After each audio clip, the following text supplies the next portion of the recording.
Have you ever looked at your payslip and just wondered where all your hard-earned money is actually going? Yeah, it's a feeling pretty much all of us have had. So today we're going to cut through all that confusion and answer a really important question. How can you find out exactly how much tax you've paid in the UK? Let's follow the money. And to help us make sense of all these complex numbers, this whole discussion has been arranged by the specialists over at My Tax Accountant. They are absolute experts in this stuff, and they've helped put together a really clear path for us to follow. So this really is the question that sits in the back of so many of our minds, right? Are you paying too much, maybe too little, or is it just right? Getting this wrong can be really costly, but figuring it all out is actually a lot easier than you might think. Now, to understand why this matters so much, just look at this number. In the last tax year, HMRC collected a staggering £857.8 billion. That is an enormous figure, and it's made up of contributions from millions of us. Your little slice of that huge pie needs to be accurate, and it is absolutely your right to check it. Okay, so where do you even begin with all this? Well, the very first step is to track down your records. You can think of it like following a paper trail that leads you directly to your tax payments. For most employees here in the UK, that journey starts with something called PAYE, or Pay As You Earn. This is just the automatic system your employer uses to deduct tax and national insurance right from your salary before it even lands in your bank account.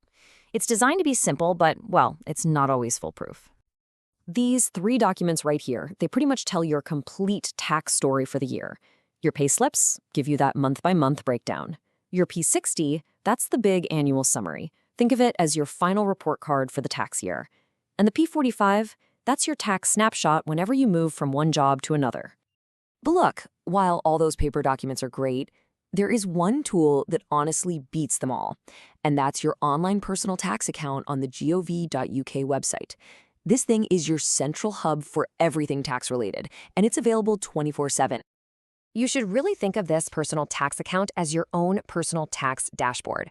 So let's walk through exactly how you can use it step by step. The whole process is really just 5 simple steps. It all starts with setting up what's called a Government Gateway ID on the gov.uk site. Once you're in, you can log in and navigate straight to check your income tax.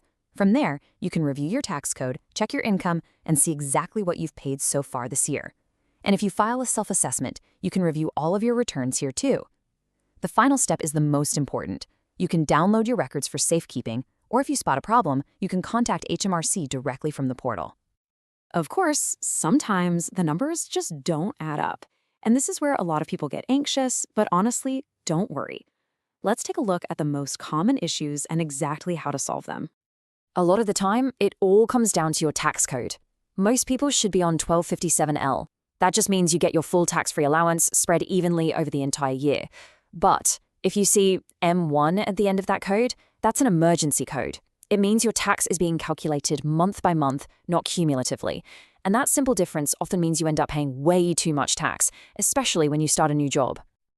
And this isn't just some theoretical problem, Take this real-world example. Rhiannon started a new job, got put on an emergency code, and in just a few months, she had overpaid by nearly £200. This happens to thousands of people every single year. Which, of course, brings us to the big question. You've checked your account, you've looked at your code, and you are pretty sure something is wrong. So what do you do? Well, thankfully, HMRC has a formal process for exactly this situation. What you need to do is keep an eye out for a letter called a P800. HMRC sends these out after the tax year ends, usually between June and November, to let you know if their calculations show an overpayment or an underpayment. If you're due a refund, it will tell you exactly how to claim it. And if you happen to owe a bit more, they'll often just adjust your tax code to collect it gradually, so you don't face a sudden bill. All right, we have covered a lot of ground here, from finding your records all the way to fixing errors. So now let's bring it all together and talk about the simple, proactive steps you can take to stay in control of your tax. So what are the key things to take away from all this? First, make checking your payslips a regular habit. Second, use your online personal tax account. It really is your single source of truth. Always, always verify your tax code is correct. It should usually be 1257L. And if that P800 letter arrives, open it. And most importantly, if something looks wrong, act fast. It's your money, and the sooner you get it sorted, the better. And remember, if your situation feels a bit too complex or you're just not 100% sure about something, that's what experts are for. You can always reach out to the specialist at My Tax Accountant for professional advice. Thanks for tuning in.